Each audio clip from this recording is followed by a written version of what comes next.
Esiet sveicināti svētku dienā Latvijas Republikas neatkarības atjaunošanas dienā. Šodien mūsu raidījumā jūs redzēsiet. Es kāpt gribu kalnā visaugstākā. Stendes Avangards 2015. Noslēdzies starptautiskais konkurss. 1.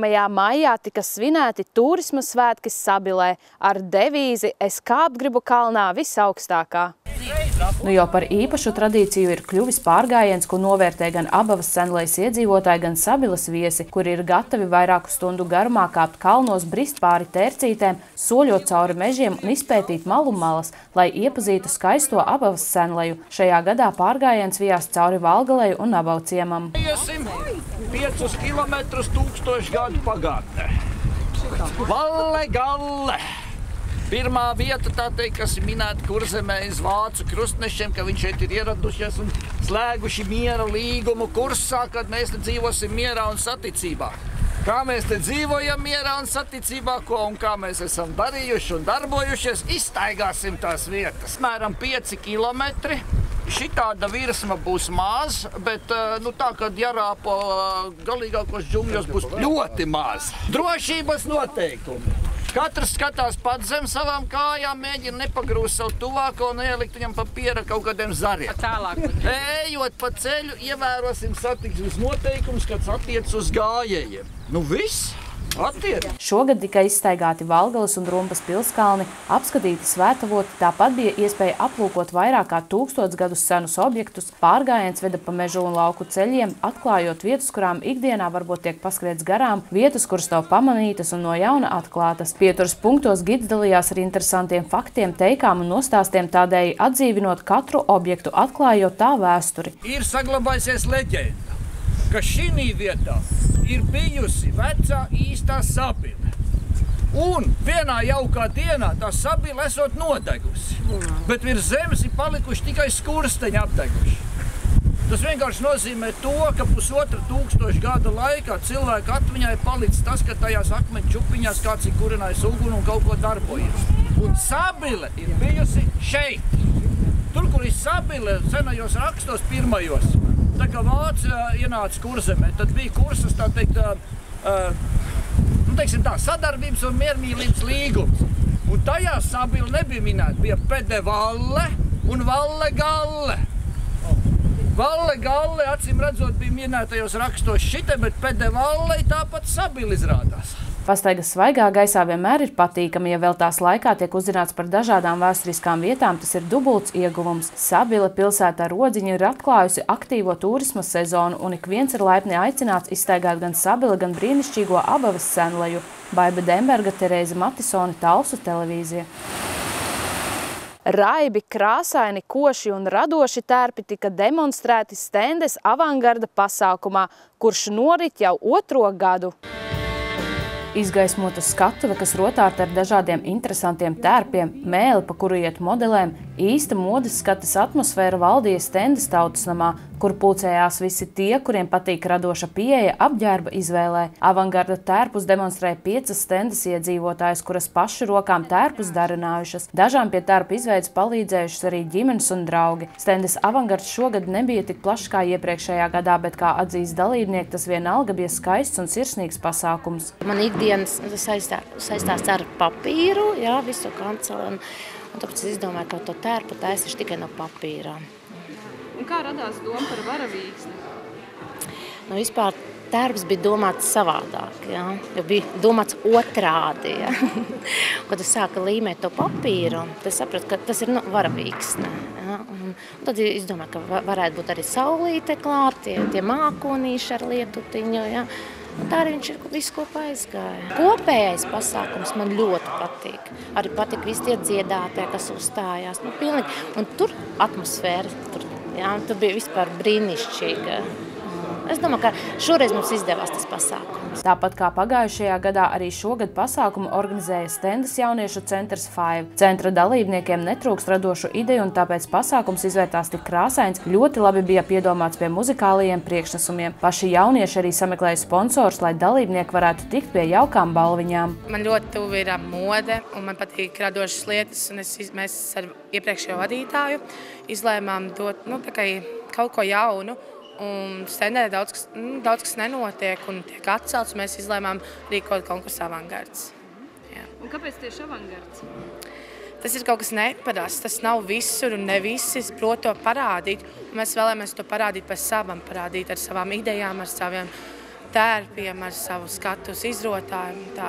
Mēs ļoti dikti meklējam dalībniekus. Pagājuši gadu bija vairāk, 2 reizes vairāk, un šogad bija šī mazāk, bet mēs likām plakāts visur, kur bija iespējams bērndārsos, skolās un pie afišu dēļiem, pie mājām mēs izlikām. Un kaut kā cilvēki negrib piedalīties, un tad mēs piesaistam, un tad mēs runājam ar pazīstamiem, lai piesakās, un tā mēs iedrošinām viņus. Lai arī šogad pasākums neguva tik lielu atsaucību kā iepriekšējā gadā, radošie jaunieši uzsver, ka arī nākamgad tiks rīkots avangards, jo to vēlas saglabāt kā tradīciju un ir cerība, ka ar laiku atbalsts no iedzīvotājiem augs. Stendes avangardā var piedalīties jebkurš interesants, katrs, kuram ir trakas idejas tērpu veidošanā. Modes skatē līdzi sekoja Baiba Demberga, Krists Rudaks, Talsu televīzija.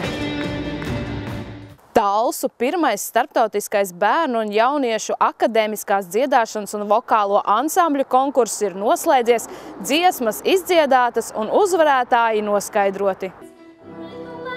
5 dienu ilgais konkurss svētdien 3. maijā noslēdzās ar konkursa dalībnieku apbalvošanas ceremoniju un laureātu koncertu augstajā kalnā. 5 dienu garumā tika dziedātas dziesmas dažādās valodās, tika apgūti dažādi veidi, kā uzlabot akadēmisko dziedāšanu un brīnišķīgi pavadīts laiks 9 pakalnu pilsētā Talsi. Konkurss noritēja 3 kārtās, tajā piedalījās jauniešu vecumā no 8 līdz 25 gadiem no 7 valstīm. Katram dalībniekam bija jāsagatavo 4 noteikti skaņdarbi. Tikai ar dažu punktu pārsvaru Talsu pirmajā starptautiskajā bērnu un jauniešu akadēmiskās dziedāšanas un vokālo ansambļu konkursa Grand Prix balvu ieguva skanīgā balss no Polijas, bet arī pārējie dalībnieki godam cīnījās par galveno balvu.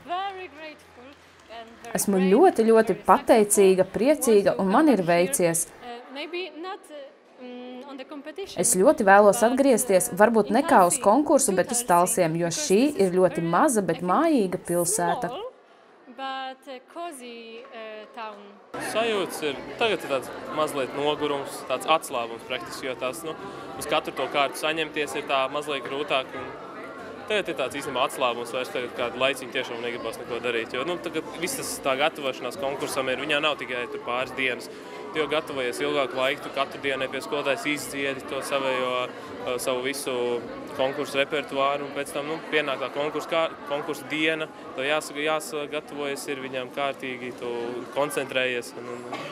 Tagad varbūt ir tāds mazliet atslābums. Konkursa skanīgās balsis vērtēja starptautiskas žūrijas komisija. Tās darbs nebija viegls, jo bija citīgi jāklausās katrā balsī un jāizvērtē vissīkākās nianses. Kā atzīst žūrija, jo jaunāks dalībnieks, jo grūtāk to vērtēt. Punktu atšķirība dalībnieku vidū bija neliela, un tas liecina par to, ka katrs bija citīgi gatavojies. Pēc kādiem kritērijiem tad tika vērtēti dalībnieki?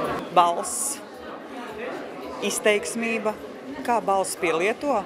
Un, ja bērniņš ir mazs, tad, protams, jo viņš ir dabiskāks, jo kā klausītājs, tieši tāpatās kā klausītāji vērtēja, bet tikai žūrija varbūt spēj to, teiksim, pamanīt, kas ir kaut kas, ko cilvēciņš izmanto visur, un tas varbūt nav tas vienīgais rīks, ko viņš varbūt prot. Un, jau pēc tam tālāk jau redz meistarību, ko no balss varbūt materiāls, kā mēs redzam mūsu Grand Prix ieguvējiem, ja daudziem, nevienmēr tā lielā balss, ne tas skaļais materiāls, bet tas, kā tu proti ar balss apieties, ko tu proti no balss izdabūt, kā tu viņu spēji vispār dziesmu pasniegt klausītājiem.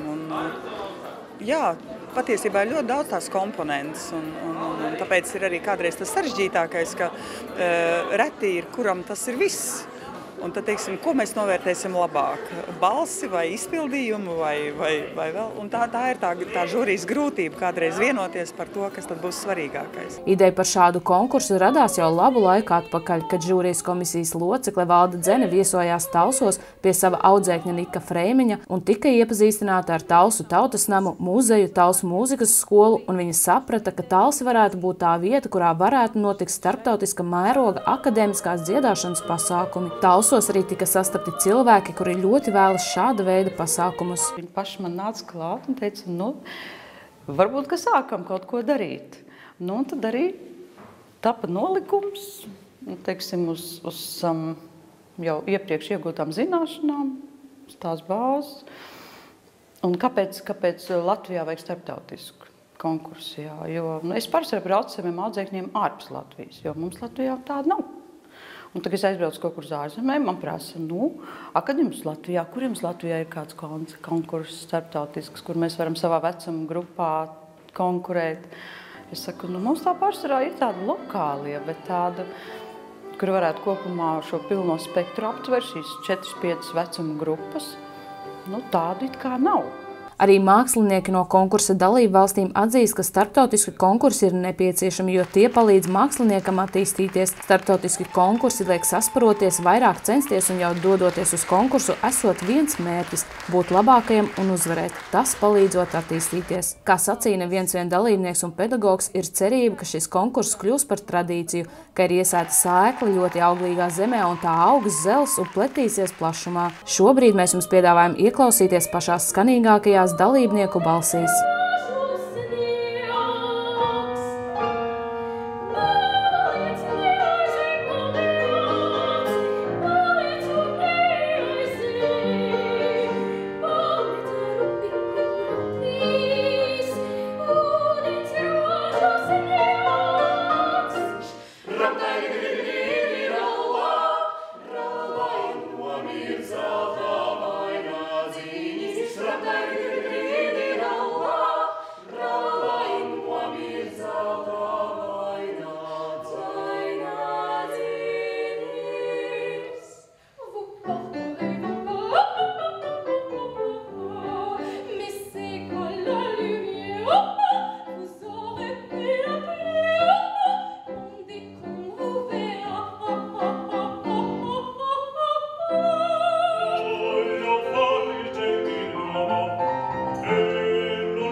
Konkursam līdzi sekoja Baiba Demberga, Terēze Matisone, Talsu televīzija. Pirmdienas raidījumā tas arī viss, lai darbīga nedēļa uz tikšanos!